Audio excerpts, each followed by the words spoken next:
ಸಮಾಧಿಯಲ್ಲಿದ್ದಂತ ತಲೆಬುರುಡೆ ಅಗಿದು ತಂದೆಯಾ? ಎಲ್ಲಿಂದ ತಂದೆಯಪ್ಪ ತಲೆಬುರುಡೆಯನ್ನ?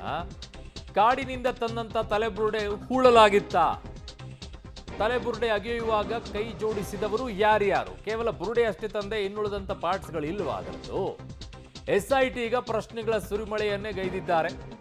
ಸೊ ಇದಕ್ಕೆ ಅನೇಕ ರೀತಿಯಾದಂಥ ಉತ್ತರಗಳು ಬರಬೇಕಾಗಿದೆ. ಅನಾಮಿಕ ದೂರುದಾರ ತಬ್ಬಿಬ್ಬಾಗಿದ್ದಾನೆ. ತಬ್ಬಿಬ್ಬು ಯಾಕಾಗಬೇಕು?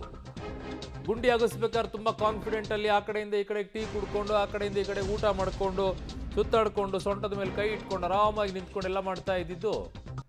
ಬುರುಡೆ ಎಲ್ಲಿಂದ ತಂದಿದ್ದೆ ಅನ್ನೋದನ್ನ ಬುರುಡೆ ಮ್ಯಾನ್ ಹೇಳಬೇಕು. ಇವಾಗ ಎಲ್ಲಿಂದ ತಂದಿದ್ದು, ಏನು ಎತ್ತ ಕ್ಲಿಯರಾಗಿ ಗೊತ್ತಾಗಬೇಕಲ್ಲ. ವಿಡಿಯೋ ಮಾತ್ರ ಮಾಡಿಸ್ಕೊಳಕ್ಕಾಗತ್ತೆ, ಅದನ್ನು ತಂದಿಟ್ಟು ಅಲ್ಲಿ ಹೇಳ್ಕೊಳಕ್ಕಾಗತ್ತೆ, ಆದರೆ ನಿಜವಾಗಿಯೂ ಕೂಡ ಎಲ್ಲಿಂದ ತಂದಿದ್ದೀರಿ ಅನ್ನೋಂಥದ್ದನ್ನು ಹೇಳಬೇಕಲ್ಲ. ಆ ಬುರುಡೆಗೂ ನ್ಯಾಯ ಸಿಗಬೇಕಲ್ಲ. ಈ ವ್ಯಕ್ತಿಗೇನೋ ಪಾಪ ಪ್ರಜ್ಞೆ ಕಾಡಿತ್ತಂತೆ, ಆಮೇಲೆ ಏನೋ ಕನಸುಗಳಲ್ಲೆಲ್ಲ ಬುರುಡೆ ಬರ್ತಾ ಇದ್ವಂತೆ. ಸೊ ಹಾಗಾಗಿ ಈಗ ತಂದಿರುವಂಥ ಬುರುಡೆಗಾದ್ರೂ ಒಂದಿಷ್ಟು ಪ್ರಾಯಶ್ಚಿತ್ತಕ್ಕೋಸ್ಕರ ಮದಿದ್ದಂತೆ. ಅದಕ್ಕೆ ಸಂಪ್ರದಾಯದ ರೀತಿಯಲ್ಲೆಲ್ಲ ಅದಕ್ಕೆ ಅಂತಿಮ ವಿಧಿವಿಧಾನ ಮಾಡಬೇಕಾಗಿತ್ತಂತೆ. ನನ್ನ ಸಹೋದ್ಯೋಗಿ ದೀಪಕ್ ನನ್ನ ಸಂಪರ್ಕದಲ್ಲಿದ್ದಾರೆ. ದೀಪಕ್, ಈ ವ್ಯಕ್ತಿಗೆ ಪಾಪ ಪ್ರಜ್ಞೆ ಕಾಡಿದ್ದಕ್ಕೋಸ್ಕರ ಬಂದು ಬುರುಡೆಗಳನ್ನು ಅಗಿಸ್ಬಿಟ್ಟು ಅವುಗಳಿಗೆಲ್ಲ ಸಂಸ್ಕಾರ ಮಾಡಬೇಕು ಅಂತ ಪಾಪ ಅನಿಸ್ತು ಅಂತ ಹೇಳಿ ಬಂದು ಬುರುಡೆ ಮ್ಯಾನ್ ಇಷ್ಟೆಲ್ಲ ತಗ್ಸುವಂಥ ಕೆಲಸ ಮಾಡಿದ.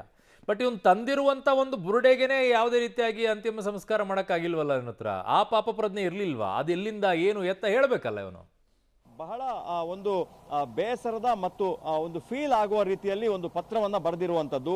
ಈ ಪತ್ರವನ್ನು ನೋಡಿದರೆ ಎಂಥವರಿಗೂ ಕೂಡ ಫೀಲ್ ಆಗಲೇಬೇಕು.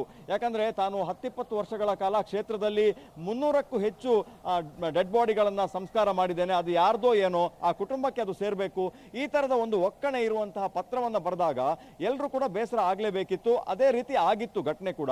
ಸುಮಾರು 15-20 ದಿವಸಗಳ ಕಾಲ ಇದು ಲಕ್ಷಾಂತರ ಮೊಬೈಲ್ಗಳಿಗೆ ಹರಿದಾಡಿತ್ತು. ಆದರೆ ಅದೆಲ್ಲವನ್ನು ಕೂಡ ಈಗ ವಾಕ್ಯಕ್ಕೆ ತಂದು SIT ಪೊಲೀಸರು ಈಗ ತನಿಖೆಯನ್ನು ಮಾಡ್ತಾ ಇರುವಂತದ್ದು.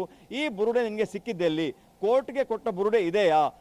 ಭೂಮಿಯಿಂದ ಉತ್ಖನನ ಮಾಡಿ ಈ ಬುರುಡೆಯನ್ನು ತೆಗೆದಿದ್ರೆ ನೀನು ಈಗ 17 ಸ್ಪಾಟ್ಗಳಲ್ಲಿ ಉತ್ಖನನ ಮಾಡುವಂಥ ಸಂದರ್ಭದಲ್ಲಿ ಎಲ್ಲೂ ಕೂಡ ನೀನು ಹೇಳಿದ ರೀತಿಯಲ್ಲಿ ಬುರುಡೆಗಳು ಸಿಗ್ತಾ ಇಲ್ಲ.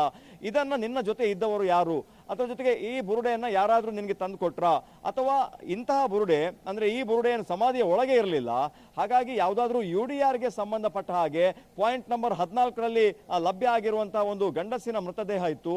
ಇದಕ್ಕೆ ಸಂಬಂಧ ರೀತಿಯಲ್ಲಿ ಈ ಬುರುಡೆ ಕೂಡ ನಿನಗೆ ಯಾವುದಾದ್ರೂ UDRಗೆ ಸಂಬಂಧಪಟ್ಟಂತಹ ಕೇಸ್ ಆಗಿತ್ತಾ? ಈ ಥರದ ನೂರಾರು ಪ್ರಶ್ನೆಗಳನ್ನು SIT ಹಾಕ್ತಾ ಇರುವಂಥದ್ದು.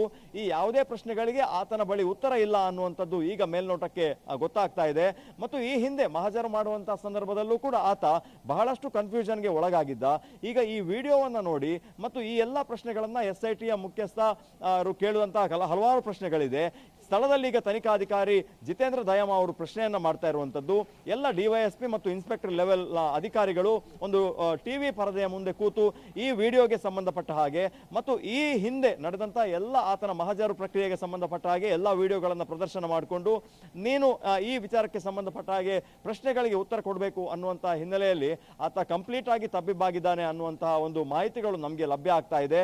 ಹಾಗಾಗಿ ಮಹಜರು ಪ್ರಕ್ರಿಯೆ ಇನ್ನೂ ಕೂಡ ಆಗಲಿಲ್ಲ ಅನ್ನುವಂಥದ್ದು. 15 ದಿವಸಗಳಿಂದ ಪೊಲೀಸರ ಜೊತೆಗೆ ಬೇರೆ ಬೇರೆ ಜಾಗಗಳಲ್ಲಿ ಶವಶೋಧವನ್ನು ನಡೆಸ್ತಾ ಇದ್ರು ಕೂಡ ಕೋರ್ಟ್ಗೆ ಪ್ರೊಡ್ಯೂಸ್ ಮಾಡಿದಂತಹ ಬುರುಡೆಯ ಮಹಜರು ಇನ್ನೂ ಕೂಡ ಆಗಿಲ್ಲ. ಇವತ್ತು ಆಗ್ತದೆ ಅಂತೇಳಿ ಅನ್ಕೊಂಡಿದ್ರು. ಆತ ಏನ್ ಹೇಳ್ತಾನೆ ಆ ಜಾಗಕ್ಕೆ ಹೋಗೋಣ ಅಂತೇಳಿ. ಬಟ್ ಆಗ ಆತ ಜಾಗದ ವಿಷಯವನ್ನೇ ಕನ್ಫ್ಯೂಷನ್ ಮಾಡ್ಕೊಂಡಿರುವಾಗ SIT ಇಲ್ಲಿಂದ ಮೂವ್ ಆಗ್ಬೇಕಾ ಬೇಡವಾ ಅನ್ನೋ ಒಂದು ಕನ್ಫ್ಯೂಷನ್ ಇದೆ. ಹಾಗಾಗಿ ಆತನನ್ನ ಕಳೆದ 4-4.5 ಗಂಟೆಗಳಿಂದ ತೀವ್ರವಾಗಿ ವಿಚಾರಣೆಯನ್ನು ನಡೆಸ್ತಾ ಇದ್ದಾರೆ. ಇನ್ನೂ ಕೂಡ ವಿಚಾರಣೆ ಮುಂದುವರಿಯುವಂತಹ ಸಾಧ್ಯತೆಗಳು ಇದೆ. ಅರುಣ್. ಓಕೆ ದೀಪಕ್ ಜೈ, ನಿಮ್ಮೆಲ್ಲ ಮಾಹಿತಿಗೆ ಧನ್ಯವಾದಗಳು.